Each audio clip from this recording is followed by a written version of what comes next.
आपकी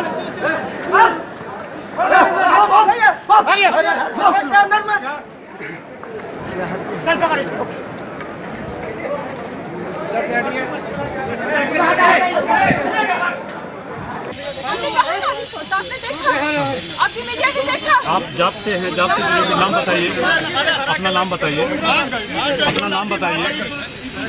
कोई नहीं थी।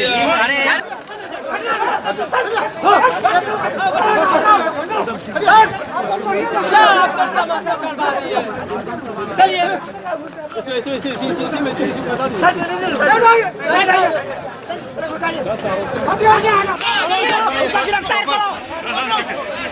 ये देखिए ब्रजेश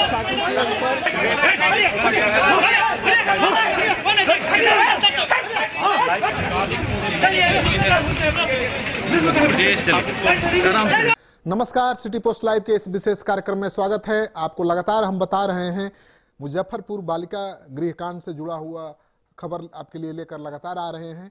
अभी एक खबर आई है कि ब्रजेश ठाकुर को आज कोर्ट में पेश किया गया है और कोर्ट में पेशी के दौरान जमकर हंगामा हुआ। वहां पर पहले से ही जाप के सैकड़ों कार्यकर्ता जमा थे, उन्होंने खूब जमकर विरोध किया ब्रजेश ठाकुर का। और वहां पर एक महिला ने ब्रजेश ठाकुर के चेहरे पर स्याही फेंक दिया, यानी कालिख पोतने की कोशिश की गई। एक महिला को पुलिस ने गिरफ्तार भी कर लिया, लेकिन जैसे ही पुलिस ने हिरासत में लिया उस महिला ने पूरी तरह से आरोप से इनकार कर दिया। उसने कहा कि उसने कालिख पोती ही नहीं है, उसने स्याही फेंकी ही नहीं है, उसको क्यों गिरफ्तार किया जा रहा है।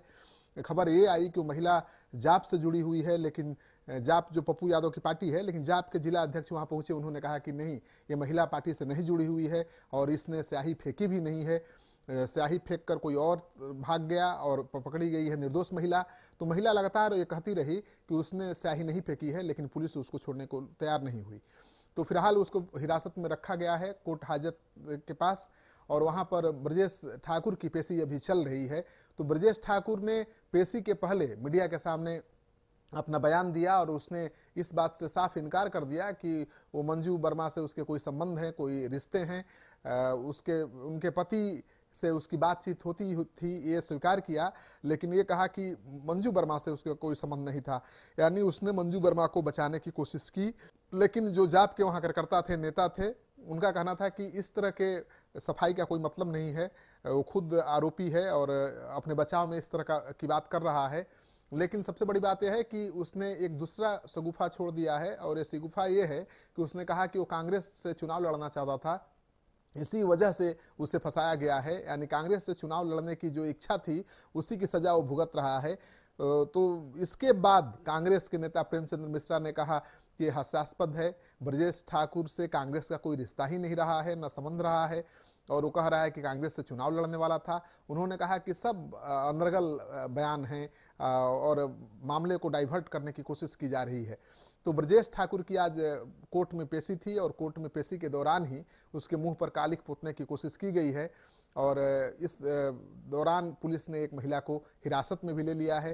अब जाप के कार्यकर्ता लगातार वहां हंगामा कर रहे हैं, सड़क पर सो गए हैं, प्रदर्शन कर रहे हैं। जब पूछा गया कि आप भाई क्यों कर रहे हैं, महिला से आपका क्या संबंध है, क्या रिश्ता है जिसने स्याही फेंकी है, उसने कहा कि ये महिला जाप से जुड़ी ही हुई नहीं है, इसने स्याही फेंकी ही नहीं है, स्याही किसने फेंका पुलिस ने देखा ही नहीं। अब तो महिला अपने को निर्दोष बता रही है, लेकिन कोर्ट परिसर है, वहां पर सीसीटीवी कैमरे लगे हुए हैं। अब पुलिस सीसीटीवी कैमरे को तलाशेगी, उसकी पूरी जांच करेगी कि इस महिला ने फेंकी है स्याही या नहीं फेंकी है, उसके बाद ही उसको छोड़ेगी। तो अभी कोर्ट में पेशी चल रही है और ये आज का डेवलपमेंट यही है कि ब्रजेश ठाकुर का पहली बार बयान आया है मीडिया के सामने और उसने कहा है कि मंत्री मंजू वर्मा से उसको कोई रिश्ते नहीं थे, लेकिन उनके पति के साथ उसकी बात होती थी। ये अजीब सा सवाल है। मंजू वर्मा को आप जानते ही नहीं हो, उन्हीं के विभाग में काम कर रहे हो, करोड़ों का कॉन्ट्रैक्ट तुम्हारे पास है और आप उनके पति से लगातार बात कर रहे हो, संपर्क में हो, फिर भी आप कह रहे हैं कि आप मंजू वर्मा से आपका कोई रिश्ता ही नहीं है। तो ये बयान गले के नीचे नहीं उतर रहा है आसानी से। और जेडीयू के नेता प्रवक्ता नीरज कुमार ने कहा कि अगर 6 महीने में किसी राजनीतिक व्यक्ति से किसी से 17 बार बात ही हो गई तो कौन बड़ा अपराध हो गया। नेता को कोई भी फोन कर सकता है और उनका कहना है कि वो पार्टी के कार्यकर्ता भी हैं, पार्टी के काम से उनको लोग फोन भी करते रहते हैं। कौन फोन किया, किसने फोन किया, क्यों फोन किया, ये बताना बड़ा मुश्किल है। तो इस तरह के आरोप के आधार पर अभी जेडीयू तैयार नहीं है मंजू वर्मा को दोषी मानने के लिए। लेकिन जिस तरह से ब्रजेश ठाकुर के सीडीआर, मोबाइल के सीडीआर से खुलासा हुआ है कि जनवरी से लेकर अभी तक 17 बार मंत्री से और उनके पति से बात ब्रजेश ठाकुर की हुई है, उसके बाद उनकी घेराबंदी विपक्ष ने तेज कर दी है और अब लगता है कि मामला तूल पकड़ेगा। विपक्ष मंजू वर्मा और ब्रजेश ठाकुर के बीच के रिश्ते को लेकर बवाल करेगा और उनके इस्तीफे की मांग को तेज करेगा। इस बीच खबर ये भी आ रही है, सुबह से ही सिटी पोस्ट लाइव के संवाददाता कुंदन वहां मंजू वर्मा के घर के बाहर डेरा डाले हुए हैं। उनका कहना है कि घर पर कोई नहीं है, घर के अंदर से ताला बंद है, मंजू वर्मा कहाँ गई है किसी को पता नहीं है। माना जा रहा है कि वो क्षेत्र में गई हैं और अपने समर्थन में अपने समर्थकों को सड़क पर उतारने की तैयारी में जुटी हैं। तो बड़ा रोचक डेवलपमेंट होने वाला है, इंतजार करिए। मुझे लगता है कि नीतीश कुमार कभी भी उनसे इस्तीफा मांग सकते हैं और अपना इस्तीफा मांगे जाने के बाद मंजू वर्मा के समर्थक भी सड़कों पर उतर सकते हैं। वो कह सकते हैं कि पिछड़ा होने की वजह से उनको फंसाया जा रहा है, उनके खिलाफ राजनीतिक साजिश की जा रही है, जैसा कि वो पहले कह चुकी हैं।